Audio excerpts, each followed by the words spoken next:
Assalamualaikum warahmatullahi wabarakatuh. Waalaikumsalam warahmatullahi wabarakatuh. Bismillahirrahmanirrahim. Alhamdulillahi rabbil alamin. Wassalatu wassalamu ala asyrafil anbiya'i wal mursalin. Sayyidina wa habibina wa maulana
yaitu seseorang yang membunuh saudara muslimnya, au damiyyin bi ghairi haq, atau kafir dhimmi. Kafir dhimmi itu dia kafir tapi dia tidak menyerang orang muslim. Dia kafir tapi dia berdamai dengan orang muslim. Itu kafir dhimmi. Kok dibunuh bi ghairi haq dengan alasan yang dibenarkan, dengan tanpa alasan yang dibenarkan. Orang seperti itu sejatinya sudah kafir. Sejatinya sudah kafir. Jadi kalau besok ada seruan, ayo kita perang, kita jihad, tapi siapa kita perangi? Saudara musuh sendiri ya. Kayak dulu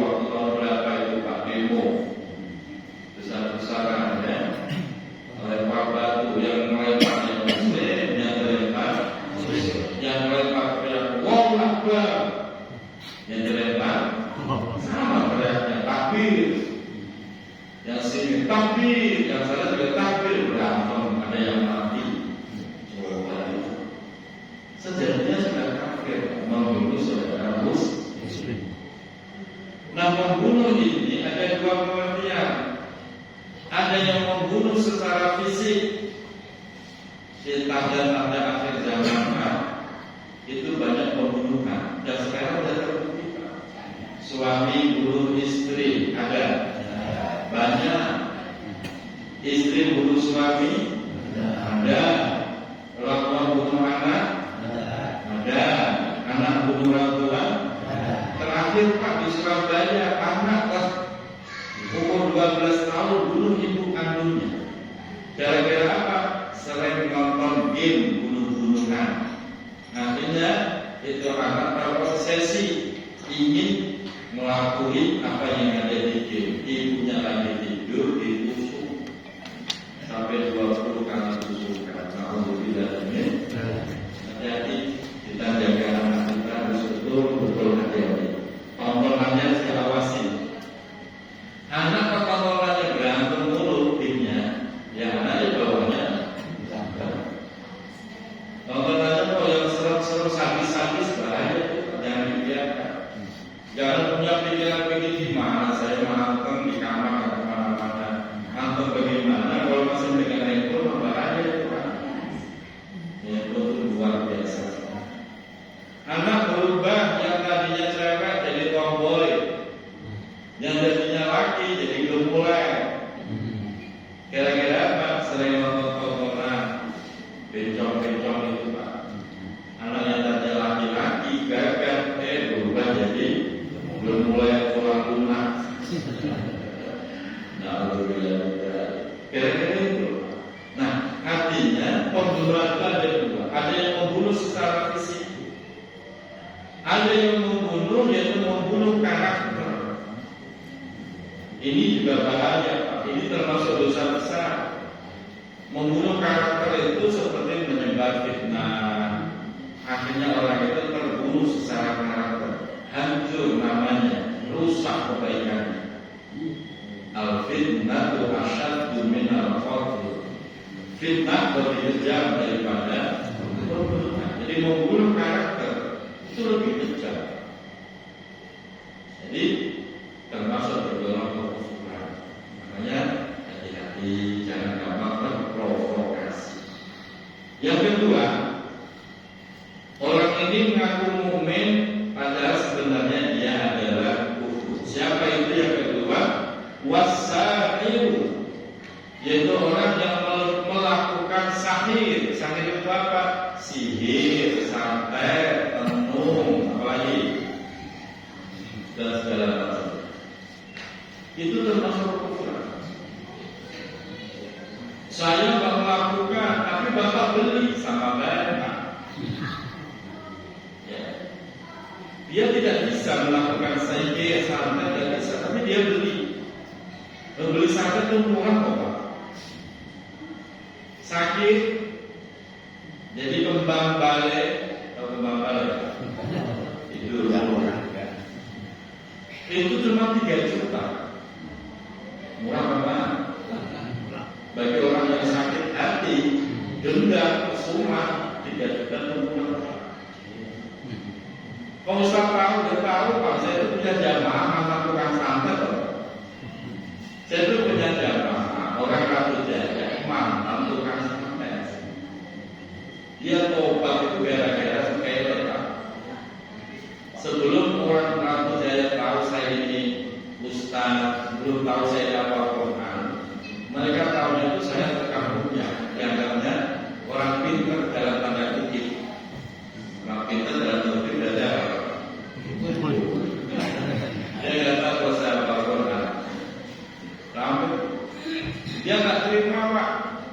Bahasa dia ini lapak gua kena pelacak kaca begitu bahasa. Karena banyak orang datangnya ke rumah, dia merasa dagangannya terganggu, ekonominya terganggu. Dia datang ke rumah,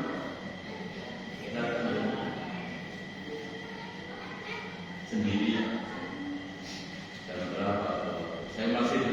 sarapan belum jam 10:30 malam. Udah sih, nggak pakai banyak ngomong ya. Begitu datang saya persilakan duduk, langsung dia tancap gas, dirapal semua makanan. Padahal saya lagi di belakang bikin kopi buat dia. Coba, saya hormati, saya muliakan. Begitu saya keluar, silakan kopinya Pak.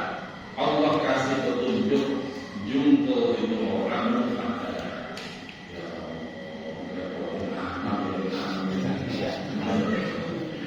habis selesai sadar, dia pamit. Di situ dia coba. Dulu, jadi benar ternyata hanya yang nyampe.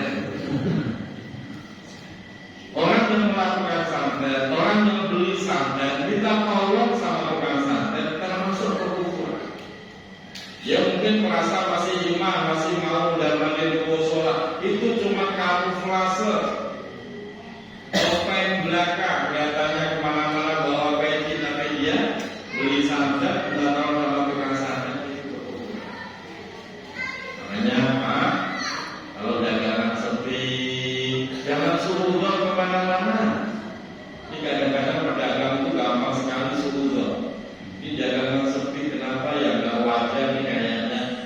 Tiba-tiba ada satu orang datang, kayaknya toko ada yang ngalang-ngalang ini. Udah langsung pecah tuh Pak, suruh kemana-mana.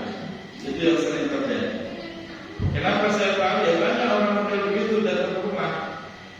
Ibu kenapa suruh pikir gimana ada seorang yang ngomong begitu, kiai kalau saya tutup. Coba yang tutup suruh buka, yang bilang dia tutup suruh buka, bisa nggak dia? Katanya nggak bisa, berarti bohong dia. Jangan percaya, ada suudon kemana-mana, semua pedagang suudon ini lari ke buku. Nah, untuk ini jangan ya, yang sudah jangan ulang lagi ya. Karena kalau dia itu terkenal tukang santet Pak. Saya ini pedagang Pak. Saya ini perantau Pak. Saya tahunya itu justru ketika saya rupiah di Mampang sarang tukang santet. Begitu saya rupiah selesai, dia cerita saya dapat santet belajar dari orang awal itu. Begitu kan?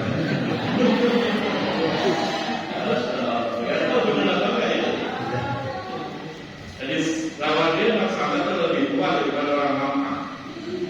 Jadi makanya ketika saya bilang itu kan tidak dilawan dia. Terus dari mana lawan berada tetap dia. Dulu katanya sarang tukang santet. Dulu kata dia ya. Nah itu kelompok kedua. Kelompok ketiga, orang yang sejatinya kafir tapi merasa masih mukmin. Yang ketiga siapa? Ad-Dayus alladzi la yagharu ala ahli. Dayus ini ada di Pak. Dayus itu siapa? Orang yang tidak punya rasa cemburu terhadap keluarganya. Istrinya dicoba-cubit orang lain malah senyum-senyuman. Istrinya dibonceng orang kesana kemari diam aja. Anak perempuannya yang kalau dibonceng laki-laki kesana kemari nggak jelas, dia diam aja. Itu namanya dayus. Hati-hati Pak. Mohon maaf banyak sekali kasus begitu. Lagi ngobrol sama teman dekat, isinya dikaplok, setelahnya menyengir doang. Kalau saya jadi suaminya buat tendang kebutan. Cemburu itu wajib Pak. Jangan dibilang jangan cemburuan, salah. Cemburu terhadap istri, cemburu terhadap anak perempuan itu wajib. Bapak istrinya dicolek pantatnya, kok bapak nyinir doang, gak ada cemburu. Bapak kena hukum dayus. Sudah bagian besar-besar. Makanya sampai sekarang istri saya itu gak pernah dibonceng orang. Dulu waktu aktif jadi guru, biasa kemana nih guru nengokin, temannya ke sono, yang gak bawa motor diboncengin. Jadi saya bilang, Naya, ini gimana nih? nggak ada motor, nggak usah berangkat. Akhirnya semua guru tahu nggak ada yang boleh nawarin istri saya bonceng, karena tahu saya pasti marah. Kenapa harus marah? Itu wajib. Maka kalau ada laki-laki kok nggak cemburu sama istrinya, ngobrol berdua sama laki-laki lain, suaminya biasa saja malah pamit, mah mau ke depan dulu ya, seakan-akan memberi kesempatan. Kalau laki-laki model begitu sudah jujur, jelas kan? Bu, jangan mau dicolek laki-laki lain. Ini ada pelak, gitu kan? Iya. Ini biasa banget itu. Malah pelak. Nah,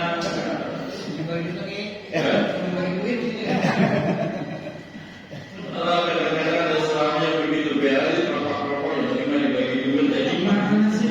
Kok jadi kayak bermau begitu? Isinya kayak dijual begitu jadinya. Dosa besar, itu kekufuran. Anak saya mana-mana kalau palingnya nggak ada yang ngatur, ngecek saya nggak boleh, nggak boleh pakai mobil. Mahal nggak apa-apa mahal, yang penting kamu mahal. Ini wajib Pak. Kehormatan istri, kehormatan anak wajib kita jaga sebagai suami, kepala rumah tangga, dan kita wajib punya cemburu. Tapi cemburunya masuk akal, dibenarkan secara syariat. Jangan kayak orang sono, istrinya ngaji nggak boleh, kenapa cemburu? Sementara istri di rumah nggak pernah diajarin ngaji. Cemburu kata jangan, ustaznya kebangetan begitu. Nggak boleh cemburu ustaz. Ustaznya ganteng, belum tentu mau sama istri itu sebabnya. Bu, ustaznya ganteng bener ya Bu ya. Kan bangsa ini Pak, ustaznya gede apa enggak begitu Pak. Kalau ustaznya gede Bapak cemburu boleh. Ada kan ustaz gede Pak. Ini dayus Pak. Jangan. Pokoknya di mana-mana kalau bisa bawa motor, Bapak anterin, bela-belain anterin, atau mahramnya yang anterin. Jangan dibiarkan jalan sendiri.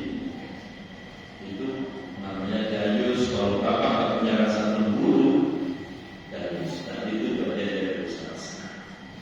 Jelas Pak? Gimana? Kalau gojek kan dasarnya bukan karena belum pengen melakukan hal-hal yang begitu. Gojek kan hanya profesi. Kecuali genit. Tukang gojeknya genit, yang numpang juga genit. Itu suami wajib melarang kalau boleh gojek, tidak boleh naik gojek. Dan bisa diketahuan, ini orang naik gojek, memang pengen godain tukang gojek, itu benar-benar godain karena butuh tumpangan gojek itu bisa diukur. Ya, suami juga harus paham. Ini istri kok langgarannya terlalu tukang gojek ini mulu, suami masih cemburu, curiga itu. Jadi jangan sampai salah paham, karena di luar sana itu orang ngomong begini, nggak perlu cemburu, dan kurang ada cemburu. Salah Pak. Cemburu itu wajib, jangan bilang sudah tua, wajib. Karena itu bagian dari kehormatan. Gitu Bang Ben. Oke, jangan lepas-lepas.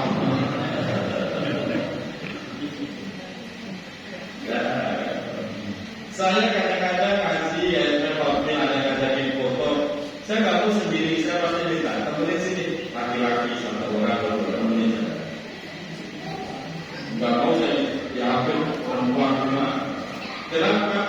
Menjaga kehormatan dan menjaga perasaan istri juga. Jangan saya tanya. Kadang-kadang saya tulis guru Pak.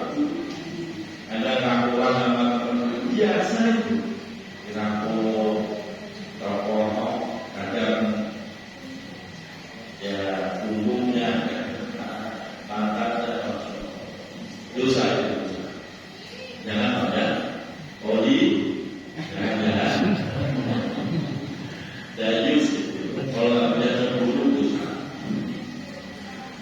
Selanjutnya,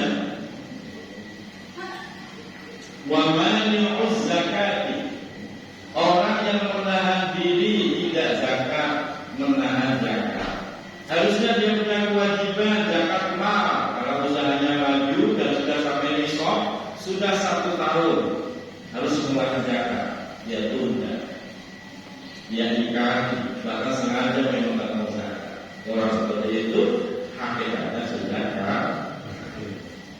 Atau zakat fitrah, dia punya kemampuan tapi tidak punya zakat fitrah, tapi senang meminta zakat. Itu juga tidak boleh. Ya. Berapa itu ya? Lanjutnya, wasyaribul khamri, orang yang meminum khamr, ya, tukang mabuk, yang sudah ya sudah, obat dan ulang lagi. Kalau nggak tobat sampai mati, hakikatnya dia udah kufur. Kalau udah kufur, nggak ada alasan untuk masuk surga. Sampai disampaikan dalam hadis yang lain, syaribul khamri yushadu wal rawju mu'allaqun fi unuqihi wal qadahu fi yadihi. Jadi orang yang minum minuman mabuk itu Pak, besok di hari kiamat itu Allah taruhkan gelas, botol yang biasa buat minum dia selama hidupnya ditaruhkan di leher. Jadi dia nggak bisa menghindar, mengelak, nggak bisa. Kenapa? Itu buktinya udah ada kalau taruhan.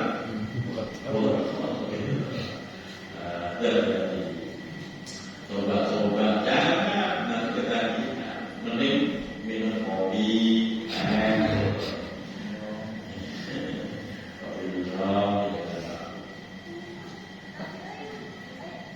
selanjutnya, wa man wajaba 'alaihi al-hajju falam yahujja, yaitu orang yang wajib haji tapi tidak mau menunaikan haji. Itu sama Pak, matinya masih kena hukum dosa. Jadi itu, dan di masyarakat banyak sekali Pak. Saya sampaikan, kau lakukan haji, saya nggak punya duit ya. Itu tanah luas, itu tanah buat anak si A, si B, si C, begitu kan? Itu cara berpikir yang salah Pak. Orang tua tidak wajib bagi tanah kepada anaknya, jelas.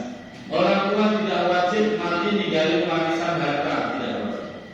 Orang tua tidak wajib bikin anak rumah, tidak wajib. Lakukan kewajiban orang tua apa? Buat daftar haji, jual sebagian, daftar haji lunas. Masalah berangkat atau enggak, Allah punya urusan. Itu sudah membutuhkan kewajiban. Kadang-kadang orang mau punya duit juga punya duit tapi tanahnya ampar-ampar, nggak punya duit, kontrakannya banyak, rumahnya banyak. Itu kan salah cara memahami. Padahal mereka sudah tergolong istiqomah, orang yang punya kemampuan berangkat haji. Kok nggak mau kena hukum dosa? Bahkan kalau dia membangkang dihukumi kafir. Makanya Bapak tanahnya luas, Pak, jual sebagian, daftar haji. Daftar yang penting daftar. Harganya pun tanahnya luas. Bener. Sampai berkali-kali. Jual. Begitu. Jadi kok dianggap orang yang mampu haji itu bukan orang yang udah nyimpen duit, enggak. Dalam bentuk benda itu termasuk mampu. Jadi Bapak bisa ukur sendiri, saya sudah termasuk mampu enggak? Kalau semua kebutuhan pokok Bapak sudah beres semua, terus masih ada lebihnya, berarti Bapak dihukumi mampu. Kebutuhan pokok apa? Makan, minum, dijamin insyaallah aman. Tempat tinggal sudah ada, kendaraan, kebutuhan pokok kendaraan sudah ada. Terus masih ada nih nganggur nih, karena juga masih luas. Justru jual, buat daftar haji. Ini juga nambah tanah lagi, nambah beli rumah lagi, nambah beli motor lagi. Sudah disuruh daftar haji, gak punya duit, gak bisa beli bayarin tanah. Kan namanya orang yang salah cara berpikir. Dan itu kena hukum dosa. Makanya alhamdulillah Pak, saya tadinya punya mobil satu APV. Karena itu kebutuhan saya modal-modal kalau beli. Begitu Allah kasih saya kemampuan beli mobil Terios, APV saya buat data untuk saya dan budayanya, dan saya buat badan haji orang tua saya dua-duanya. Tujuannya apa? Biar saya tidak kena hukum dosa. Mobil dua daftar haji, enggak umroh. Kata dia saya duit segitu mah buat beli motor dan PCN. Hati-hati, itu orang kena hukum dosa. Bahkan bisa kaki. Makanya ingetin, kalau tidak punya orang tua, tanahnya luas, kita sebagai anak yang solid harusnya bilangin, ngarahin, itu tanah masih luas separuh, lunas. Kadang-kadang orang tua kebangetan saya sama anak, jangan kita buat kamu bikin rumah begitu kan. Anak yang solid ya jualannya kok benar sisanya baru barang. Tapi kalau anaknya yang nggak solid, diarang-arangin mulu. Orang tua mau berangkat umroh diarang-arangin, jangan kok duit segitu masalahnya, pakai di sono ngapain? Sudah tua dulu. Ini harus sudah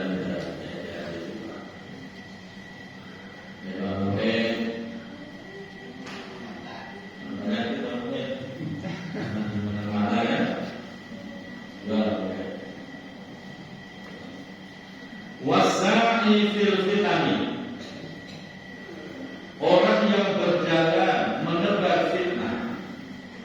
Itu orang kafir, sejatinya orang kafir. Setiap ketemu orang bikin fitnah, ketemu teman siapa bikin fitnah. Kalau jangan bikin fitnah, mulutnya lemes,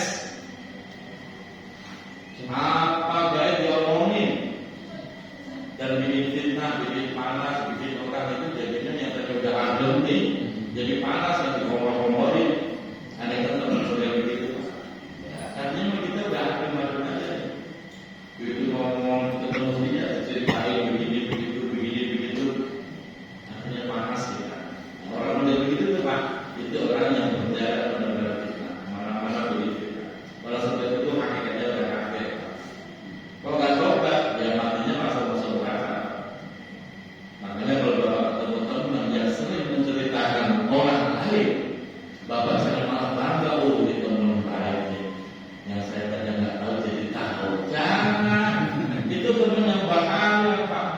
Di depan bapak dia menceritakan orang lain, nanti di depan orang lain bapak jadi korban. Aib kita dibongkar sama orang. Yang ada sana mulutnya. Ada orang yang begitu coba.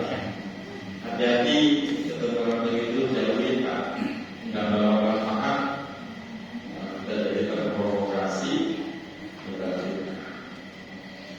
Yang berikutnya, wabai usilahi min ahlil harbi, orang yang menjual alat senjata perang min ahlil harbi terhadap musuh peperangan. Mengkhianat. Kayak dulu Pak, kita lagi dijajah Jepang. Ada orang Indonesia malah ikut-ikutan jual senjata ke orang Jepang, sama juga membunuh saudara sendiri ya. Itu dosa besar dan mereka udah kafir. Maka pengkhianat itu halal dibunuh. Zaman dulu Pak, pengkhianat itu halal dibunuh yang orang. Maka Syekh Hasyim Asy'ari Al-Alama Abdul Syekh Hasyim Asy'ari itu mengeluarkan revolusi jihad 10 November. Bahwa siapa berjajah dan anak-anaknya halal darahnya.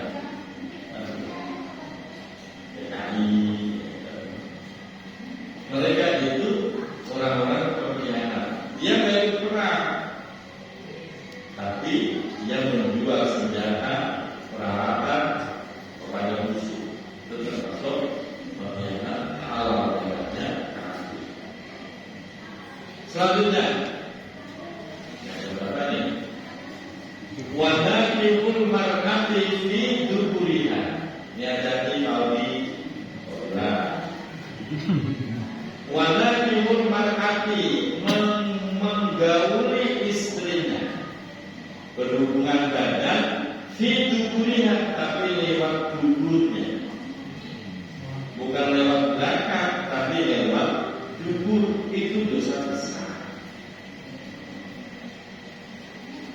Oke, dosa besar.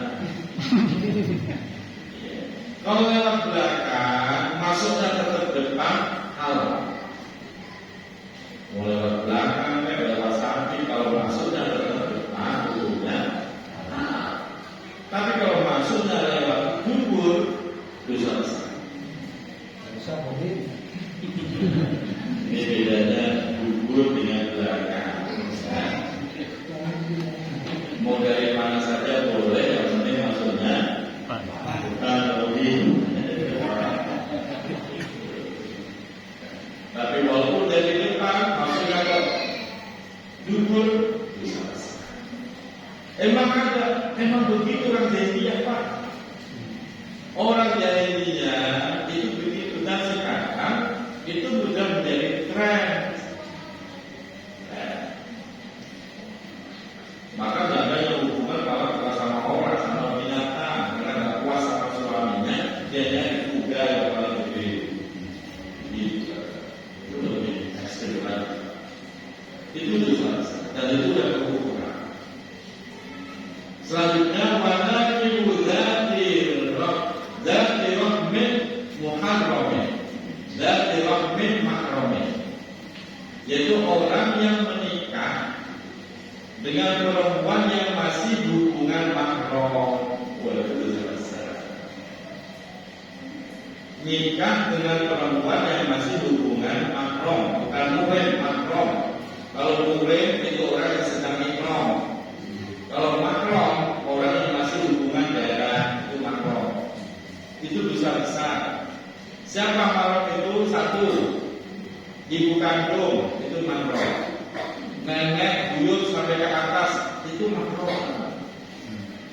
Ya, semua yang menjadi istri bapak kita namanya ibu, itu haram kita nikahi. Semua yang dinikahi oleh kakek kita itu namanya nenek, haram dinikahi. Ini dirawat, yang terjadi cucu ngawinin nenek. Dan itu belum tahu kan, Bapak ya?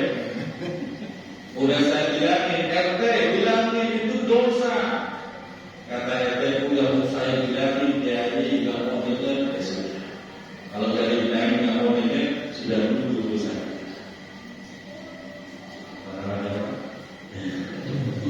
Itu terjadi, Pak. Jadi jangan dikira kita itu ngawur, enggak. Berdasarkan fakta, dari zaman dulu sampai sekarang. Usia muda, neneknya usia muda, Enggak ada alasan. Enggak ada alasan. Kalau ada perempuan sudah dinikahi kakeknya, walaupun masih muda, sayang kalau diambil orang, dinikahi cucunya, haram tetap haram. Mau muda kan mau tua. Terus siapa lagi? Saudara kandung, ya, saudara perempuan kandung kita, itu mahram. Bibi, baik dari bapak maupun dari ibu, bibi, bude, sama, itu mahram. Ya. Yang berikutnya, anak kandung atau anak dari bawaan istri. Tapi kita udah hubungan badan sama ibunya. Bapak kawinin janda, jandanya punya anak perempuan. Ternyata anaknya lebih cantik daripada ibunya. Bapak nggak boleh pindah, tuker deh namanya, nggak bisa. Haram. Kenapa? Karena bapak sudah terlanjur hubungan badan sama ibunya.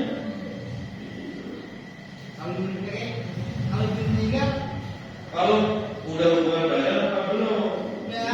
Itu tetap nggak boleh. Tetap nggak boleh karena udah hubungan badan. Itu sepatutnya udah punya anak sendiri. Jelas Pak ya. Saya agak dia. Mertua jadi mantu. Nah, mantu itu juga mahram, nggak boleh dinikah. Sampai kapan? Sampai kiamat, Pak. Walaupun dia udah cerai sama anak kita, mantu mah tetap mantu. Sampai kiamat itu nggak bakalin wudhu dan kalau dinikahi. Apalagi ipar, lebih haram, Pak. Ipar itu bukan mahram. Mohon maaf, ada orang sini saya perhatikan sama ipar salaman aja di tangan. Betul? Wih, ipar itu batalin wudhu. Ipar itu nanti boleh dinikah kalau dia udah sudah mati sama saudara kita. Makanya ada film ipar membawa maut. Karena ipar itu kadang-kadang menggoda, Pak.